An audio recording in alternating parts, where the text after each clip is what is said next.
Big plays, bruised ribs, and a tough loss for the Saints. Taysom Hill sidelined, Kamara stepping up, and a lineup filled with injuries. How did it all go down in the Saints clash with the Falcons? Stay tuned as we break down all the drama and what it means for the team's future. New Orleans Saints tight end Taysom Hill sustained a rib injury during a 26-24 defeat against the Atlanta Falcons. As confirmed by coach Dennis Allen, Allen noted that the injury occurred on the opposite side of Hill's prior chest injury. According to Fox Sports, Hill also suffered a bruised lung in Week 2 against the Dallas Cowboys. Hill exited the game early to be assessed at a local hospital and did not return, nor did he play in Week 3 against the Philadelphia Eagles. He had scored 2 rushing touchdowns in the first half against the Falcons, but seemed affected by the new injury in the second quarter. Hill was seen holding his chest and ribs before heading to the medical tent, and soon after, he left for the locker room. Coach Allen mentioned that Hill's absence impacted the running game in the second half, with Hill sidelined. Running back Alvin Kamara, who was dealing with a hip injury and at least one broken rib, was leaned on more heavily. I think when you get into the game and he's on a roll like he is, it's kind of hard not to try to get him some touches, Allen said. I think that's where probably with Taysom being out, that changed the plan just a little bit. But we've got to have some other guys that can step up and make some plays other than just Alvin. Kamara ran for 77 yards, made 7 receptions for 42 yards, and scored a rushing touchdown in the final minute. He's been incredible, probably our best offensive player. He's done a fantastic job for us, and we'll need him to keep it up, Allen said. Hill and Kamara are among many injured Saints players. The team faced the Falcons without linebacker Demario Davis, hamstring, who missed his first game due to injury. Backup linebacker Willie Gay injured his hand during the game and was ruled out.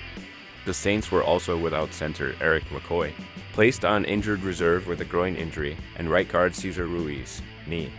Safety Tyrann Mathieu briefly left the game with a reported groin injury, though he mentioned he was still dealing with a heel injury from last year and a calf injury from earlier this season.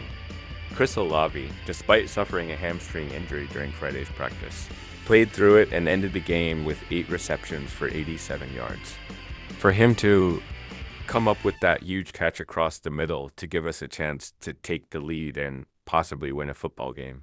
Quarterback Derek Carr said of Olave, there were 7 catches before that, but for him to gut that out and catch that ball, that is huge for our team. Allen said the team felt sure Olave would be okay after imaging tests on his hamstring. He tweaked it on Friday. We got the imaging. We really didn't see anything on the imaging, Allen said.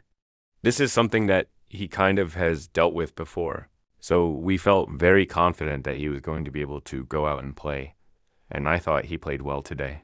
More news: if Dennis Allen's seat wasn't hot before, it had better be now. Dennis Allen was considered a likely candidate to be the first head coach fired this year, until the Saints' 2-0 start put that idea on hold. However, after their drop to 2-2 on Sunday, his job security is now in question. Allen hasn't earned significant support from key decision-makers like Mickey Loomis and Dale Benson. Among the 10 head coaches hired in 2022, 5 have fewer wins than Allen, and 3 have already been fired. Allen, with a 18-20 record, is tied with Jacksonville's Doug Peterson, while trailing Todd Bowles 2-18, Mike McDaniel 2-16, and Kevin O'Connell 24-14. Loomis has stubbornly argued that Allen's run with the Raiders a decade ago shouldn't matter much in it, evaluating his performance today. And there's some merit to that. The NFL is known for its "what have you done for me lately" mindset, but you can't ignore Allen's career record. He's coached 74 games and only won 27 of them, out of 177 NFL head coaches with at least 60 games under their belt. Allen ranks 167th in career win percentage, 351.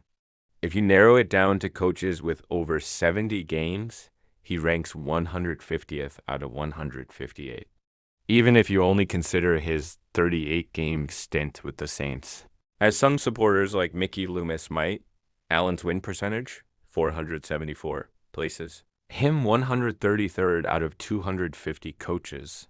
Is that really a track record worth waiting on to see if he can turn things around?